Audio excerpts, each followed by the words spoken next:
Plusieurs communes flamandes pointées du doigt par le comité du Haut Commissariat des Nations Unies aux droits de l'homme. Dans ces communes de la périphérie bruxelloise, l'apprentissage du néerlandais conditionne l'achat de terrain ou encore l'accès à des services et au logement, des mesures jugées discriminatoires par les experts internationaux. Loïc Parmentier, Vincent Wilbert. Lorsque la Belgique est pointée du doigt en matière de droits de l'homme, c'est vers la Flandre qu'il faut se tourner. Selon l'ONU, il y a de la discrimination dans l'air.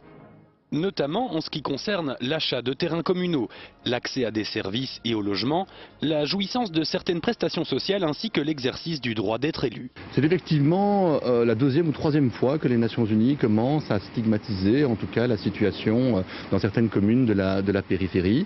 Et je pense qu'en tout cas il est de bon ton normalement quand on s'engage en signant des conventions qui protègent les droits de l'homme, de les appliquer et de respecter aussi les recommandations qui viennent des Nations Unies. Et respecter ces recommandations, voilà bien des rêves de cet homme, bourgmestre non nommé de la périphérie bruxelloise. Mais le rapport de l'ONU, aussi clair soit-il, ce rapport n'est pas contraignant.